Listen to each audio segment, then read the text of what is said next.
Conversar um pouquinho sobre eletrocardiograma, a interpretação desse exame de uma forma um pouco mais simples, para ajudar na vida aí do anestesista e de alguns intensivistas que porventura também queiram se aprofundar um pouquinho mais e facilitar o dia a dia de vocês.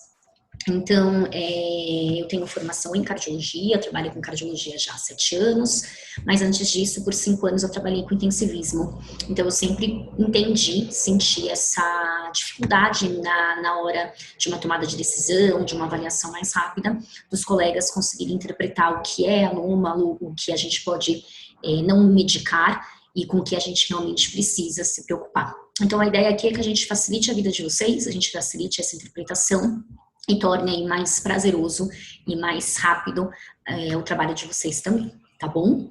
Então, o que a gente precisa entender? Primeiro de tudo, um pulso elétrico, ele é gerado por células do marcapasso do nosso sinusal, lá no átrio direito, e ele vai se propagar pelos átrios, vai se propagar pelo não átrio ventricular e pelos ventrículos, passando pelos feixes de cardiomiócitos especializados, que vão disparar, então, uma contração muscular. Então, todo esse caminho especializado de tecido de condução com uma contração muscular posterior a esse estímulo é o que a gente chama de acoplamento eletromecânico. Então, há um caminho pré-determinado para o estímulo sinusal ele propagar pelo coração para que a gente não tenha formação de arritmias. Qualquer impulso que é gerado fora desse nó sinusal ou que ele é propagado fora desse tecido de condução, ele tem o potencial de formar tipos diferentes de arritmias que a gente vai ver um pouquinho mais para frente, tá?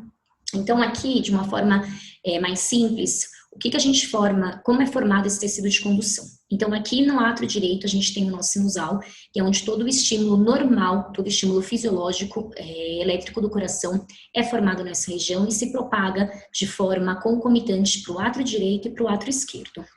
Ele, então, vem nesse nó atrioventricular, que é da separação dos átrios para os ventrículos, onde tem aquele retardo de milissegundos da propagação do estímulo elétrico. Ele é transportado, então, pelo feixe de His, passando pelo ramo esquerdo e pelo ramo direito do feixe de His, para fazer a propagação para os ventrículos esquerdo e direito, ok? E para dentro dos ventrículos, ele é, então, transportado pelas fibras de Purkinje. Aqui eu trouxe um esquema de um videozinho para tentar exemplificar tanto a condução elétrica quanto a sua formação de uma contração muscular. Então, o ritmo, né, o estímulo iniciado aqui no nó sinusal, ele é então propagado para os dois átrios, átrio direito e átrio esquerdo, e a gente tem então a contração desses átrios. Com a contração dos átrios, a gente tem a abertura das válvulas tricúspide e mitral e o sangue passa então dos átrios para os ventrículos. Tá? Esse estímulo, então, ele é conduzido pelo feixe de His, né, e ele sobe pelas paredes livres de ventrículo esquerdo e ventrículo direito, e quando tem a contração dos ventrículos, a gente vê, então, a ejeção do sangue pelos ventrículos para as grandes artérias, a artéria aórtica e a artéria pulmonar, ok? Um eletrocardiograma, então, ele vai demonstrar de uma forma elétrica, né, num traçado, esse estímulo elétrico que a gente viu nesse videozinho anterior. Então, o que a gente tem aqui? Uma onda P, um complexo QRS e uma onda T, com os seus intervalos PR e intervalo QT. Hoje em dia, intervalo PR também é chamado de intervalo PQ, depende do livro, da literatura que vocês vão ver. O que significa cada um desses segmentos e dessas ondas? Então, na onda P, ela determina, então, a estimulação atrial, para que a gente tenha despolarização atrial com uma consequente contração das câmaras atriais. O complexo QRS, ele demonstra uma despolarização ventricular, para ter uma consequente contração desses ventrículos. E a onda T, ela representa a repolarização ventricular. Lembrar que essa despolarização, ela nada mais é do que diversas trocas de eletrólitos, né? Então, influxo e efluxo de sódio, de cálcio, de potássio, de magnésio, e a gente precisa, depois de uma normalização desses eletrólitos, tanto no meio intra quanto no meio extracelular, para que a gente tenha uma fase, um potencial de repouso para que essa célula possa ser despolarizada novamente, estimulada novamente. Então, a gente precisa desse período de repolarização ventricular, que é o reajuste dessas cargas elétricas. Lembrando que a repolarização dos átrios também acontece, só que a gente não vê nenhuma deflexão no traçado do eletro de repouso, porque ela ocorre dentro, no mesmo período do complexo QRS.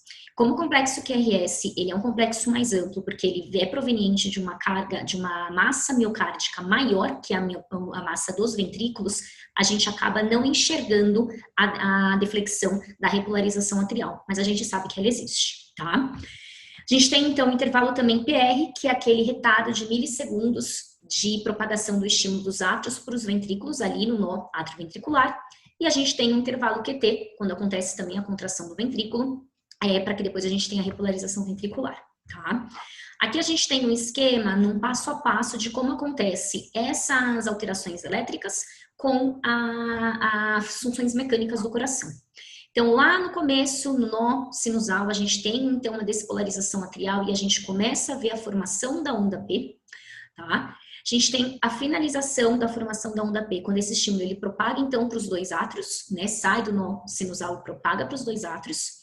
E a gente tem a formação do intervalo PR, que é quando ocorre a contração atrial e a gente tem esse retardo, então, de milissegundos de passagem do estímulo do átrio para os ventrículos. Esse estímulo, então, ele passa do nó atrioventricular pelos feixes de His, ramo direito e ramo esquerdo, e a gente tem a formação da onda aqui. Então, às vezes, a gente pode ver uma deflexão de uma Q mais proeminente em pacientes que têm um desvio de eixo, um paciente que tem uma hipertrofia desse septal, né? E quando a gente faz o eco, a gente vê que realmente o paciente tem hipertrofia de septo interventricular, por exemplo.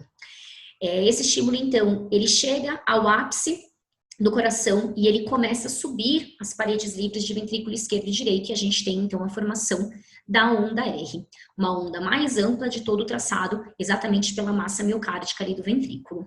Essa onda começa a subir mais da parte medial desse ventrículo, para a gente ter a formação, então, da onda S, tá? E quando a gente tem a contração dos ventrículos, a gente tem a formação, então, do intervalo QT, do segmento ST. Tá? O segmento ST especificamente para contração ventricular. Quando a gente tem, então, a repolarização, que é a normalização das cargas elétricas positivas e negativas dentro e fora das células do tecido de condução, a gente começa a ter a formação, então, aqui da onda T, né? Até que a gente tem totalmente a formação do traçado PQRST, ok?